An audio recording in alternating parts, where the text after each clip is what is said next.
Hi ಎಲ್ಲ ನಮಸ್ತೆ. ಎಲ್ಲರಿಗೂ ನಿಮ್ಮ ಪ್ರೀತಿಯ ದಿವ್ಯ ಮಾಡುವ ನಮಸ್ಕಾರಗಳು. ಐಗ್ರೀವ ತ್ರಿವಲೈಟ್ ಚಾನಲ್ಗೆ ನಿಮ್ಮೆಲ್ಲರಿಗೂ ಸುಸ್ವಾಗತ. Please subscribe, share and like my channel. ಬನ್ನಿ, ಇವತ್ತು ಗುರುಪೌರ್ಣಿಮೆ ಇರೋದ್ರಿಂದ ನಿಮಗೆ ಗುರುಗಳ ಆಶೀರ್ವಾದ ಏನಿದೆ, ಗುರುಗಳು ನಿಮಗೆ ಏನು ಹೇಳೋದಕ್ಕೆ ಬಯಸ್ತಿದ್ದಾರೆ ಅಂತ ನೋಡೋಣ.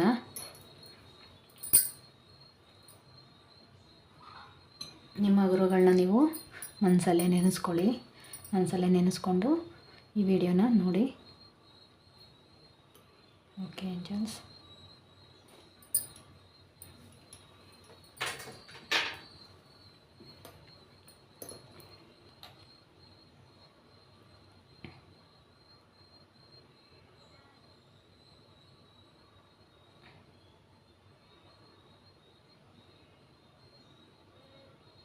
ಯಾರೋ ಇಲ್ಲಿ ತುಂಬ ಇಗ್ನೋರ್ ಮಾಡ್ತಾಯಿದ್ದೀರಾ.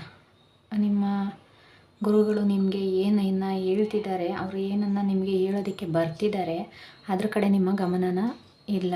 ನಿಮ್ಮ ಗಮನ ಬೇರೆ ಇದ್ರ ಕಡೆ ಇರೋದ್ರಿಂದ ನಿಮ್ಮ ಗುರುಗಳು ನಿಮಗೆ ಏನು ಹೇಳ್ತಿದ್ದಾರೆ ಅನ್ನೋದ್ರ ಕಡೆ ನೀವು ಗಮನ ಕೊಡದಲ್ಲೇ ಇರೋದ್ರಿಂದ ಕೂಡ ನೀವು ನಿಮ್ಮ ಜೀವನದಲ್ಲಿ ನೀವೇನು ಮಾಡಬೇಕು ಅಂತ ಅಂದ್ಕೊಂಡಿದ್ದೀರೋ ಅದನ್ನು ಸಾಧಿಸೋದಕ್ಕೆ ಆಗ್ತಿಲ್ಲ. ಅದರಿಂದ ಗುರುಗಳ ಮಾರ್ಗದರ್ಶನನ ಪಡೀರಿ ಅಂತ ಕೂಡ ಇಲ್ಲಿ ಹೇಳ್ತಿದ್ದಾರೆ. ರಾಘವೇಂದ್ರ ಸ್ವಾಮಿಗಳು ಇರ್ಬೋದು, ಸಾಯಿಬಾಬಾ ಕೂಡ ಇರ್ಬೋದು, ಮತ್ತು ಆಂಜನೇಯ ಕೂಡ ಇರ್ಬೋದು. ಯಾರನ್ನ ನೀವು ಗುರುಸ್ಥಾನದಲ್ಲಿ ಇಟ್ಟು ನೋಡ್ತಿದ್ದೀರಾ, ಅಥವಾ ನೀವು ಓದ್ತಿರೋಂಥ ಟೀಚರ್ ನಿಮಗೆ ವಿದ್ಯೆ ಹೇಳ್ಕೊಡ್ತಿರೋಂಥ ಟೀಚರ್ ಕೂಡ ಆಗಿರ್ಬೋದು,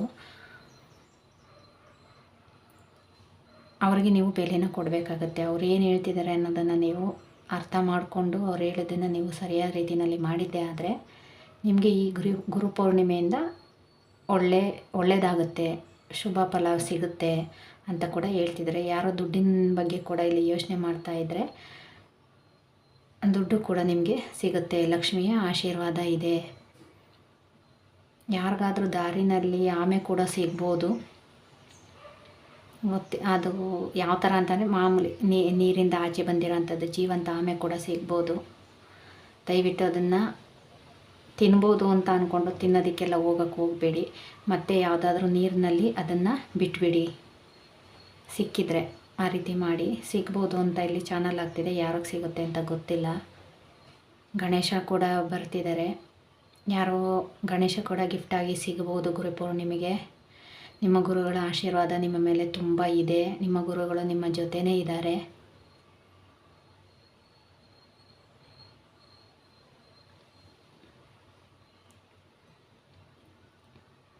ಅವರು ನಿಮಗೆ ಯಾವುದೋ ಒಂದು ರೀತಿಯಲ್ಲಿ ಬೇರೆ ಯಾರ ರೀತಿಲಾದರೂ ನಿಮಗೆ ಒಂದು ಗೈಡೆನ್ಸ್ನ ಕೊಡೋದಕ್ಕೆ ಇಷ್ಟಪಡ್ತಿದ್ದಾರೆ. ಬೇರೆ ಯಾರಾದರೂ ಬಂದು ನಿಮಗೆ ಈ ರೀತಿ ಆಗ್ತಿದೆ, ಈ ರೀತಿ ಇದೆ ಅಂತ ಏನಾದರೂ ಹೇಳೋದಕ್ಕೆ ಬಂದರೆ ದಯವಿಟ್ಟು ಅವ್ರನ್ನ ಇಗ್ನೋರ್ ಮಾಡಬೇಡಿ. ಅವರು ಏನು ಹೇಳ್ತಿದ್ದಾರೆ, ಏನು ಹೇಳೋದಕ್ಕೆ ಬಂದಿದ್ದಾರೆ ಅಂತ ಅದ್ರ ಕಡೆ ಸ್ವಲ್ಪ ಗಮನನ ಕೊಡಿ. ಅವರು ನಿಮಗಿನ್ನ ಚಿಕ್ಕವರಾದರೂ ಆಗಿರ್ಬೋದು, ಅಥವಾ ನಿಮಗಿಂತ ದೊಡ್ಡವರಾದರೂ ಕೂಡ ಆಗಿರ್ಬೋದು. ಅದರಿಂದ ಯಾರನ್ನೇ ಇಗ್ನೋರ್ ಮಾಡೋದಕ್ಕೆ ಹೋಗಬೇಡಿ. ಕೆಲವೊಂದು ಸಮಸ್ಯೆಗಳಿಗೆ ನಿಮ್ಮ ಗುರುಗಳಿಂದಲೇ ನಿಮ್ಮ ಸಮಸ್ಯೆಗಳಿಗೆ ಪರಿಹಾರ ಕೂಡ ಇದೆ. ಆದ್ದರಿಂದ ದಯವಿಟ್ಟು ಯಾರೂ ಇಗ್ನೋರ್ ಮಾಡೋಕ್ಕೆ ಹೋಗಬೇಡಿ ಅಂತ ಕೂಡ ಇಲ್ಲಿ ಚಾನಲ್ ಆಗ್ತಿದೆ.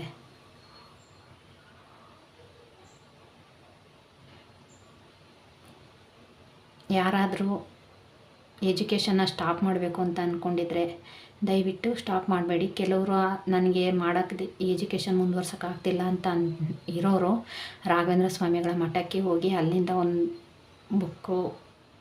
ಬುಕ್ಕನ್ನು ತಂದು ನೀವು ನಿಮ್ಮ ವಿದ್ಯಾಭ್ಯಾಸನ ಮುಂದುವರಿಸಿದ್ದೆ ಆದರೆ ತುಂಬ ಚೆನ್ನಾಗಾಗುತ್ತೆ. ಅಥವಾ ಕೆಲವು ಒಂದು 5 ಇಲ್ಲ ಒಂದು 10 ಈ ಥರ ಪುಸ್ತಕಗಳನ್ನ ತೊಗೊಂಡೋಗಿ ಮಠದಲ್ಲಿ ಯಾರಿಗಾದ್ರೂ ಸಣ್ಣ ಮಕ್ಕಳಿಗೆ ದಾನ ಮಾಡೋದ್ರಿಂದ ಕೂಡ ನಿಮ್ಮ ವಿದ್ಯಾಭ್ಯಾಸಕ್ಕೆ ಏನು ತೊಂದರೆ ಆಗಿದೆ ಆ ತೊಂದರೆಗೆ ಪರಿಹಾರ ಸಿಗುತ್ತೆ ಅಂತ ಇಲ್ಲಿ ರಾಯರು ಹೇಳ್ತಿದ್ದಾರೆ. ಕೆಲವರು ಆಂಜನೇಯ ಸ್ವಾಮಿಗೆ ತುಳಸಿ ಹಾರನ ನಾಳೆ ಆಂಜನೇಯ ಅವರಿಗೆ ಕೊಡೋದ್ರಿಂದ, ಅರ್ಪಿಸೋದ್ರಿಂದ ಕೂಡ ತುಂಬ ಒಳ್ಳೆಯದಾಗುತ್ತೆ ಅಂತ ಕೂಡ ಇಲ್ಲಿ ಚಾನಲ್ ಆಗ್ತಿದೆ.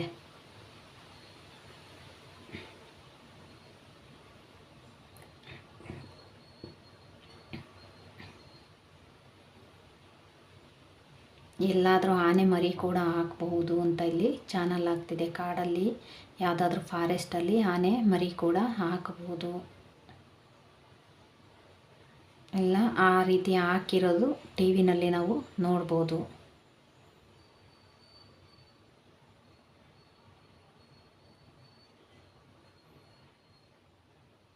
ನಿಮ್ಮ ಮೇಲೆ ಗುರುಗಳ ಆಶೀರ್ವಾದ ತುಂಬ ಇದೆ. ಗುರುಗಳು ನಿಮ್ಮ ಮೇಲೆ ತುಂಬ ಕೃಪೆಯನ್ನು ತೋರಿಸ್ತಾರೆ. ಆದರೆ ನೀವು ಗುರುಗಳಿಗೆ ತಕ್ಕ ಶಿಷ್ಯರಾದರೆ ಮಾತ್ರ, ಗುರುಗಳ ಮಾರ್ಗದರ್ಶನನ ಸರಿಯಾದ ರೀತಿಯಲ್ಲಿ ಅರ್ಥ ಮಾಡಿಕೊಂಡು ಅದನ್ನು ಸರಿಯಾಗಿ ನೆರವೇರಿಸ್ಕೊಂಡು ಹೋಗಿದ್ದೇ ಆದರೆ ನಿಮಗೆ ಗುರುಗಳ ಆಶೀರ್ವಾದ ಖಂಡಿತ ಸಿಗುತ್ತೆ ಅಂತ ಇಲ್ಲಿ ಚಾನಲ್ ಆಗ್ತಿದೆ.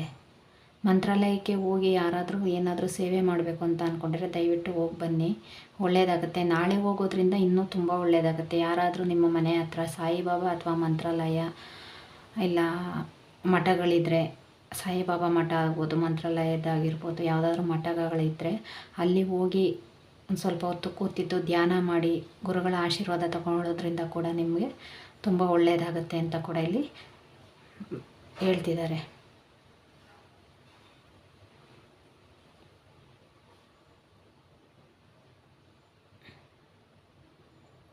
ನಿಮ್ಮನ್ನು ನೀವು ಸಂಪೂರ್ಣ ಗುರುಗಳಿಗೆ ಅರ್ಪಿಸ್ಕೊಳ್ಳಿ ಅಂತ ಹೇಳ್ತಿದ್ದಾರೆ. ಯಾವ ರೀತಿ ಅಂತ ಅಂದರೆ, ನೀವೇ ಎಲ್ಲ ಅನ್ನೋ ಪರಿಸ್ಥಿತಿಗೆ ನೀವು ನಿಮ್ಮ ಗುರುಗಳನ್ನು ಅರ್ಥ ಮಾಡಿಕೊಂಡು ಅವರಿಗೆ ನಿಮ್ಮನ್ನು ಅರ್ಪಿಸ್ಕೊಂಡಿದ್ದೆ ಆದರೆ, ವಿದ್ಯೆಯಲ್ಲಾಗಿರ್ಬೋದು, ಅವ್ರು ಏನು ಹೇಳ್ತಾರೆ ಆ ಮಾರ್ಗದರ್ಶನದಲ್ಲಿ ಸರಿಯಾದ ರೀತಿಯಲ್ಲಿ ನೀವು ಹೋಗಿದ್ದೇ ಆದರೆ ನಿಮ್ಮನ್ನು ಕೂಡ ನೀವು ಗೆಲ್ತೀರಾ ಅಂತ ಕೂಡ ಇಲ್ಲಿ ಚಾನಲ್ ಆಗ್ತಿದೆ.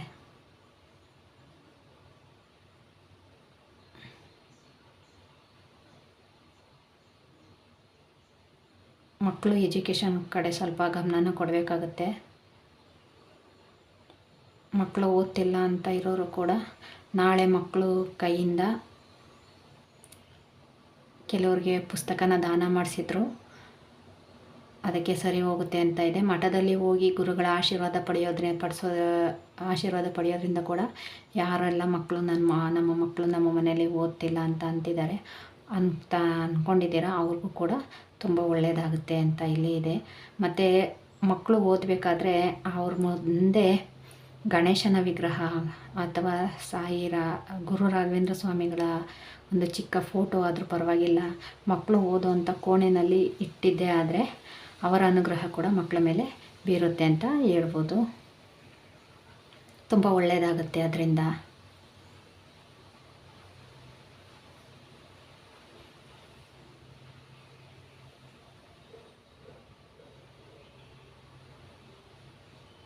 ಕೆಲವರು ಮನೆಯಲ್ಲೇ ಗುರು ಪೌರ್ಣಿಮೆನ ಮಾಡಬೇಕು ಅಂತ ಅಂದ್ಕೊಂಡಿದ್ದೀರಾ, ಪರವಾಗಿಲ್ಲ ಮಾಡಿ. ನಮ್ಮ ಕೈಲಿ ಜೋರಾಗಿ ಮಾಡಿದ್ರೆ ಮಾತ್ರ ಭಗವಂತ ಒಲಿತಾನೆ ಅಂತ ಅಂದ್ಕೊಂಡಿದ್ರೆ ಅದು ನಿಮ್ಮ ಭ್ರಮೆ ಅಷ್ಟೇ. ಭಗವಂತ ನೀವು ಸಣ್ಣದೊಂದು ತುಳಸಿ ಇಟ್ಟು ಕರೆದ್ರೂ ಕೂಡ ನಿಮ್ಮ ಮನೆಗೆ ಬರ್ತಾರೆ. ಭಕ್ತಿ ಅಷ್ಟೇ ಮುಖ್ಯ ಆಗಿರುತ್ತೆ ಭಗವಂತನಿಗೆ. ಅದನ್ನು ಬಿಟ್ಟು ನಿಮ್ಮ ಆಡಂಬರ ಯಾವುದೇ ರೀತಿಯ ಭಗವಂತನಿಗೆ ಮುಖ್ಯ ಆಗಿರೋದಿಲ್ಲ. ನಾವು ಅಲ್ಲೇ ಹೋಗಬೇಕು ಅಂತಲೂ ಕೂಡ ಇಲ್ಲ. ನಾವಿರೋ ಜಾಗಕ್ಕೆ ನಮ್ಮ ಹತ್ರ ಭಗವಂತ ನಮಗೆ ಬಂದು ಆಶೀರ್ವಾದನ ಮಾಡ್ತಾರೆ. ನಮ್ಮ ಭಕ್ತಿ ಎಷ್ಟು ಸತ್ಯ, ನಮ್ಮ ಭಕ್ತಿನಲ್ಲಿ ಎಷ್ಟು ಸತ್ಯ ಇದೆ ಅನ್ನೋದಷ್ಟೇ ಭಗವಂತನಿಗೆ ಮುಖ್ಯ ಆಗುತ್ತೆ ಹೊರತು ನಾವು ಎಷ್ಟು ಆಡಂಬರದಿಂದ ನಾವು ದೇವರನ್ನು ಮಾಡ್ತಿದ್ದೀವಿ ಅನ್ನೋದು ಭಗವಂತನಿಗೆ ಇಲ್ಲಿ ಮುಖ್ಯ ಆಗೋದಿಲ್ಲ.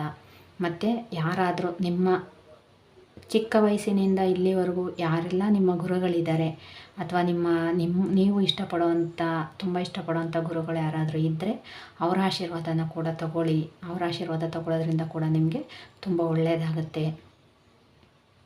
ಕೆಲವರಿಗೆ ನಿಮ್ಮ ಗುರುಗಳು ನಿಮ್ಮ ತಂದೆ ತಾಯಿ ಸ್ಥಾನದಲ್ಲಿ ಕೂಡ ಇರ್ಬೋದು, ನೀವು ಅವರನ್ನು ಆ ಸ್ಥಾನದಲ್ಲಿ ಕೂಡ ನೋಡ್ತಿರ್ಬೋದು.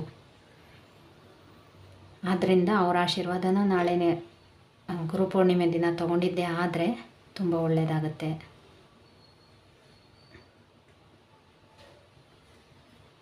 ಮತ್ತು ಕೆಲವರು ನಿಮ್ಮ ಗುರುಗಳಿಗೇ ಗುರು ರಾಘವೇಂದ್ರ ಸ್ವಾಮಿಗಳ ಒಂದು ಫೋಟೋನ ಗಿಫ್ಟ್ ಕೊಡೋದ್ರಿಂದ ಕೂಡ ರಾಯರ ಕೃಪೆ ನಿಮ್ಮ ಮೇಲೆ ಇರುತ್ತೆ. ನಿಮ್ಮ ಗುರುಗಳನ್ನು ನೀವು ತುಂಬ ಇಷ್ಟಪಡ್ತೀರಾ. ನಿಮ್ಮ ಗುರುಗಳು ಅಷ್ಟೇ ನಿಮ್ಮನ್ನು ಒಂದು ಮಗು ರೀತಿ ನೋಡ್ತಿದ್ದಾರೆ. ನಿಮ್ಮನ್ನು ಅವರು ಒಂದು ಸಣ್ಣ ಮಗು ರೀತಿ ನೋಡ್ತಿದ್ದಾರೆ. ನೀವೇನೇ ಮಾಡಿದ್ರು ನಿಮ್ಮನ್ನು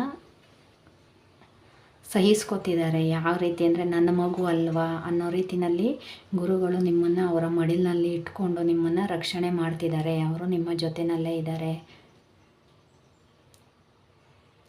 ಅದರಿಂದನೇ ನೀವು ಇಷ್ಟು ಖುಷಿಯಾಗಿರೋದಕ್ಕೆ ಕಾರಣ ಅಂತ ಹೇಳ್ಬೋದು.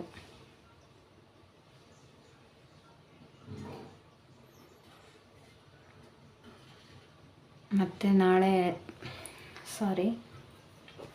ಗುರುಪೌರ್ಣಿಮೆ ದಿನ ಯಾರಿಗಾದರೂ ಪಾಪು ಆಗ್ಬೋದು ಅಂತ ಅನ್ನಿಸ್ತಿದೆ.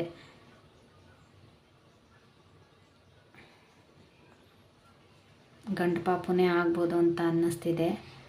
ಅಕಸ್ಮಾತಾಗಿ ಯಾರಿಗಾದರೂ ಆದರೆ ದಯವಿಟ್ಟು ಇಷ್ಟು ದಿನ ಅಂತ ಇಲ್ಲ ಇಷ್ಟು ತಿಂಗಳು ಅಂತ ಆದಮೇಲೆ ಮಂತ್ರಾಲಯಕ್ಕೆ ಪಾಪು ಜೊತೆನೇ ಹೋಗಿ ಫ್ಯಾಮಿಲಿ ಜೊತೆ ಹೋಗಿ ಒಂದು ಪೂಜೆನ ಕೊಟ್ಟು ಬನ್ನಿ ಅಂತ ಕೂಡ ಇಲ್ಲಿ ಗುರುಗಳು ಹೇಳ್ತಿದ್ದಾರೆ. ಅವರ ಕೃಪೆಯಿಂದನೇ ನಿಮಗೆ ಮಗು ಬರ್ತಿರೋದು ಅಂತ ಕೂಡ ಇಲ್ಲಿ ಚಾನಲ್ ಆಗ್ತಿದೆ. ಮಗುಗೋಸ್ಕರನೇ ಎಷ್ಟೋ ಜನ ರಾಘವೇಂದ್ರ ಸ್ವಾಮಿಗಳ ಮೊರೆ ಹೋಗಿರೋದು ಕೂಡ ಇಲ್ಲಿ ಇದೆ. ಅದರಿಂದ ಶ್ರೀಕೃಷ್ಣ ಪರಮಾತ್ಮನು ಕೂಡ ಯಾರೋ ಶ್ರೀಕೃಷ್ಣ ಪರಮಾತ್ಮರು ಕೂಡ ನಿಮಗೆ ಆಶೀರ್ವಾದನ ಮಾಡ್ತಿದ್ದಾರೆ. ಅವರು ಕೂಡ ಇಲ್ಲಿ ನಿಮಗೆ ನಾನು ನಿಮ್ಮ ಜೊತೆನೇ ಇದ್ದೀನಿ, ಏನೇ ಆದರೂ ನಾನು ನಿಮ್ಮ ಜೊತೆ ಇರ್ತೀನಿ ಅಂತ ಕೂಡ ಇಲ್ಲಿ ಹೇಳ್ತಿದ್ದಾರೆ.